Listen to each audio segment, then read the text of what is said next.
రక్తహీనతలాగే ఇవాళ మహిళలకు పీసీఓడి అనేది ఒక పెద్ద సమస్యగా మారిపోయింది. టీనేజ్ వయసు నుంచే చాలా మందికి అండాశయాల్లో నీటి బుగ్గలు ఏర్పడుతున్నాయి.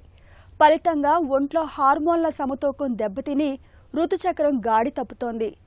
నెలసర్లు గతి తప్పడం వల్ల గర్భధారణలోనూ సమస్యల తాకిడి పెరుగుతోంది. దీంతో చాలా మందికి సంతానరాహిత్యం అనేది సమస్యగా పరిణమిస్తోంది. మహిళల్ని వేధించే పీసీఓడి సమస్యకు మన సంప్రదాయ వైద్యం ఆయుర్వేదం చెబుతున్న చికిత్సలు, పరిష్కార మార్గాల గురించి ఇప్పుడు తెలుసుకుందాం.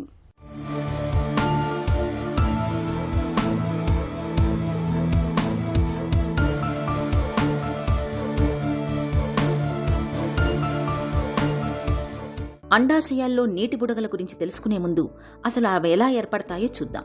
ఇక్కడ కనిపిస్తున్నది గర్భాశయం, అండవాహికలు, అండాశయాలతో కూడిన స్త్రీ ప్రత్యుత్పత్తి వ్యవస్థ. సంతానోత్పత్తికి అనుకూలంగా స్త్రీ శరీరంలో ప్రతి నెల అండం విడుదలయ్యేందుకు వీలుగా అండాశయంలో అవసరమైన మార్పులు జరుగుతుంటాయి. దీనిలో భాగంగా అండాశయంలో ప్రతి నెల ఫాలికల్స్ తయారవుతాయి. వీటిలో ఒకే ఫాలికల్ పెరిగి పెద్దదై అండాన్ని విడుదల చేస్తుంది. హార్మోన్ల మధ్య సమతూకం దెబ్బతినటం వల్ల ఈ ఫాలికల్స్ అండంగా ఎదగడానికి బదులుగా చిన్న చిన్న నీటి బుడగల్లాగా మారిపోతాయి. వీటినే పాలిసిస్టిక్ ఓవరీస్ అని పిలుస్తారు. ఇవాళ టీనేజీ అమ్మాయిలు మొదలుకొని 40 ఏళ్ల మహిళల వరకు చాలా మందికి అండాశయాల్లో నీటి బుడగలనేవి ఒక పెద్ద సమస్యగా పరిణమిస్తున్నాయి. నెలసరి చిక్కులతో పాటు సంతాన రాహిత్యాన్ని తెచ్చిపెడుతున్నాయి. పీసీఓడి ద్వారా పిల్లలు పుట్టరు అనేది కూడా ఉంది. ఎందువల్లనంటే ఎప్పుడైతే యానోబులేటరీ సైకిల్స్ అంటారు, అంటే ఎప్పుడైతే వీళ్ళకి పీసీఓడి అనేది ఏర్పడుతుందో అంటే ఆ సమయం నుంచి వాళ్ళకి ఓవ్యులేషన్ ప్రాసెస్ ఇర్రెగ్యులర్గా ఉండడము, లేకపోతే ఫుల్గా వాళ్ళకి సిస్టులు ఫామ్ అయినప్పుడు, సిస్టులు చాలా అంటే ఓవరీ సైజ్ బాగా పెరిగినప్పుడు ఓవ్యులేషన్ అనేది జరగదు. అప్పుడే ఎందువల్ల అంటే ఈ సిస్టులలోనే అందులోనే అది కరిగిపోతూ ఉంటుంది.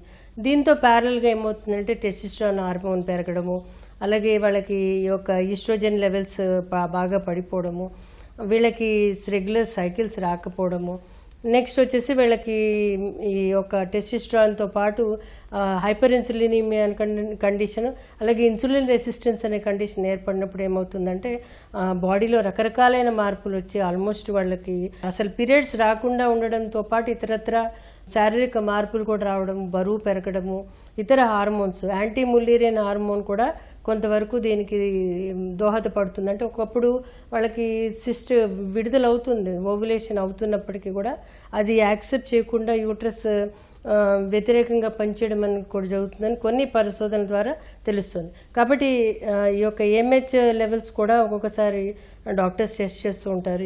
ఈ యొక్క కండిషన్స్లోనూ ఏదైనా ఉన్నా కానీ ఎవరికైతే పీసీఓడి ఉందో వాళ్ళు తప్పనిసరి before marriage or just before marriage treatment తీసుకుంటే చాలా మంచిది. ఎందుకంటే వాళ్ళు ఆ కోర్స్ టైం తీసుకున్న వెంటనే వాళ్ళకి మ్యారేజ్ అయిపోయిన వెంటనే వాళ్ళు కాంట్రసెప్షన్ అది చేయకూడదు. అంటే పిల్లలు పుట్టకుండా మళ్ళీ వేరే రకమైన ప్రయత్నాలు అవన్నీ చేయకుండా ఇమీడియట్గా పిల్లల కోసం ప్రయత్నం చేస్తే కనుక వాళ్ళకి ఇమీడియట్గా పిల్లలు పుట్టడానికి అవకాశం ఉంటుంది. అయితే ఆహార నియమాల విషయానికి వచ్చేసరికి అంటే ఎప్పుడైతే వాళ్ళకి ఈ పీసీఓడి వచ్చి వాళ్ళకి ఇన్ఫర్టిలిటీ కండిషన్స్ వస్తున్నాయని అనుమానం ఉందో అప్పుడు వాళ్ళు వెయిట్ మేనేజ్మెంట్ లాంటివి చేసుకోవాలి. ఎవరైతే బరువు ఎక్కువగా ఉన్నారో అంటే వాళ్ళు తప్పనిసరి వ్యాయామం చేయాలి. మానసిక ఒత్తిడి కూడా ఇన్ఫర్టిలిటీకి ఒక కారణం అవుతూ ఉంటుంది. కాబట్టి వాళ్ళు మానసిక ఒత్తిడి లేకుండా ఏమైనా ప్రయాణాలు చేయడం కానీ లేకపోతే ఎక్సర్సైజ్ చేయడం కానీ చేస్తూ ఉంటే కూడా చాలా మంచిది. అది ఇంట్లో వాతావరణం కూడా బాగుండేటట్టు చూసుకోవాలి. ఇది కాకుండా ఆహార నియమాల్లో ఏంటంటే ఎక్కువ పీసీఓడికి ఎక్కువ కార్బోహైడ్రేట్స్ లాంటివి ఎక్కువ తీసుకోకూడదు. ఎందుకంటే అక్కడ ఇన్సులిన్ అనేది బాగా రిలీజ్ అవుతుంది కాబట్టి. సో ఇవన్నీ కూడా వాళ్ళ ఆహార నియమాలు పాటిస్తూ ఎక్సర్సైజ్ చేస్తూ స్ట్రెస్ లెవెల్స్ తగ్గించుకుంటూ ఉంటే వాళ్ళకి త్వరగా పిల్లలు పుట్టడానికి అవకాశం ఉంటుంది. ముఖ్యంగా ఎప్పుడైతే సీమెన్ అనాలిసిస్లో సీమెన్ కంటెంట్ చక్కగా ఉన్నప్పుడు వాళ్ళకి చాలా ఛాన్సెస్ ఉంటాయి. కానీ చాలా మందికి తెలియక వాళ్ళు టైం వేస్ట్ చేసుకోవడం అది చేస్తున్నారు. అండాశయాల్లో నీటి బుడగల మూలంగా మొదట ఏర్పడే ఇబ్బంది అండం విడుదల ఆగిపోవడం. ఫలితంగా నెలసరి గాడి తప్పుతుంది. 2-3 నెలలకోసారి రావడం, వచ్చినా తక్కువ రక్తస్రావం కావడం, కొన్నిసార్లు పూర్తిగా ఆగిపోవడం జరుగుతుంది. అండం విడుదల ఆగిపోవడంతో గర్భం దాల్చే పరిస్థితి ఉండదు. ఇలాంటి పరిస్థితుల్లో సంతాన సాఫల్యత అవకాశాల్ని పెంచుకునేందుకు జీవన విధానంలో కొన్ని మార్పులు చేసుకోవాలి. మొట్టమొదట బరువు తగ్గాలి. ఫలితంగా ఇన్సులిన్, టెస్టోస్టెరాన్ స్థాయిలు అదుపులోకి వస్తాయి.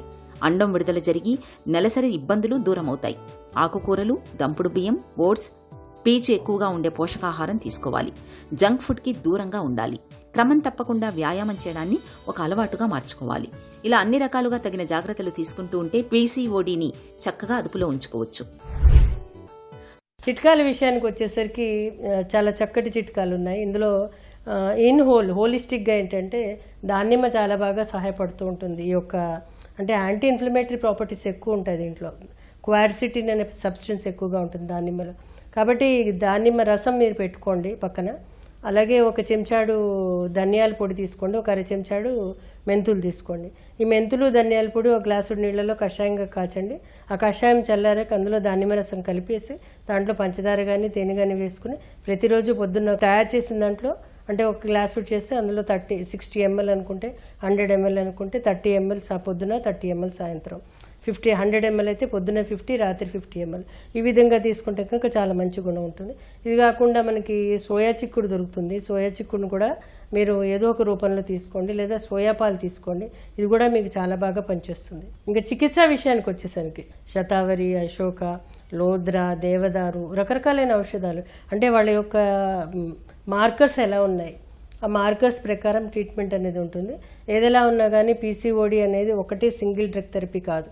చాలామంది ఏంటంటే శతావరి ఒకటే వాడుతున్నారు, చాలామంది ఓన్లీ అశోక ఒకటే వాడుతున్నారు. వాళ్ళకి ఎంతో కొంత డిఫరెన్స్ ఉంటుంది. వాళ్ళు చెప్తారు పేషెంట్లు, ఇది వాడాను, ఇది బాగానే ఉంది మాకు అని మళ్ళీ వస్తారు మా దగ్గరికి. కానీ ఏంటంటే హోలిస్టిక్గా ఇవ్వాలి. అంటే ఇక్కడ పీసీఓడికి ఏ విధంగా మెట్ఫార్మిన్ ఇస్తున్నారో దానికి సరిపడా లాంటి మందు ఇవ్వాలి. అలాగే ప్రొజెస్ట్రాన్ హార్మోన్ రిలీజ్ అవ్వడానికి, అలాగే ఈస్ట్రోజన్ హార్మోన్ రిలీజ్ అవ్వడానికి, అలాగే టెస్టోస్టెరాన్ హార్మోన్ లోవర్ అవ్వడానికి ఇవన్నీ కూడా డిఫరెంట్ కాంబినేషన్స్లో ఇస్తుంటాము. సో ఆ విధంగా తీసుకున్నప్పుడు వాళ్ళు త్వరగా రిజల్ట్ వస్తుంది. సుమారు ఇది 6 నెలల దాకా కూడా తీసుకోవాల్సిన అవసరం ఉంటుంది. ఎందుకంటే ఫస్ట్ ఫ్యూ మంత్స్ ఏంటంటే టెస్టింగ్ టైం ఉంటుంది, సైకిల్ సెట్టింగ్ టైం ఉంటుంది. నెక్స్ట్ 3 months ఏంటంటే వాళ్ళ బాడీ అడ్జస్ట్ అయ్యేది ఒక పద్ధతిలోకి వస్తుంది. ఒక్కొక్కసారి during the course of time వాళ్ళకి ప్రెగ్నెన్సీ వస్తుంది. కానీ చాలా మటుకు ఏంటంటే వాళ్ళకి ఆపేసాక కూడా రిజల్ట్స్ వచ్చిన వాళ్ళు కూడా ఉన్నారు. ఏదైనా ఉన్నా కానీ వీళ్ళ ప్రయత్నమే ఉంటుంది చాలా మటుకు. ఎందుకంటే ఇది కొంచెం కాంప్లెక్స్ టైప్ ఆఫ్ సిస్టమ్ ఇది. కాబట్టి డాక్టర్ పర్యవేక్షణలో తీసుకుంటే కనుక చాలా మంచిది. అండాశయాల్లో నీటి బుడగలతో బాధపడుతున్నప్పుడు నాగకేసరాల చూర్ణం, పుష్యానురాగ చూర్ణాలను తేనెతో కలిపి నిత్యం తీసుకుంటే మంచి ఫలితం ఉంటుంది.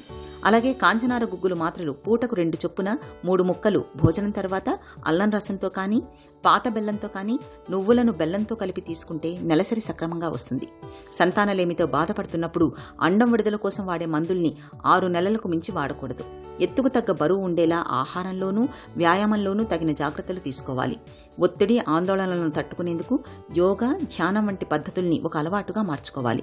పీసీఓడి సమస్య మరీ తీవ్రంగా ఉన్నప్పుడు శతావరి, చిత్రకం, అశోకాలోధ్ర, ముస్త వంటి ఔషధాలు బాగా పనిచేస్తాయి.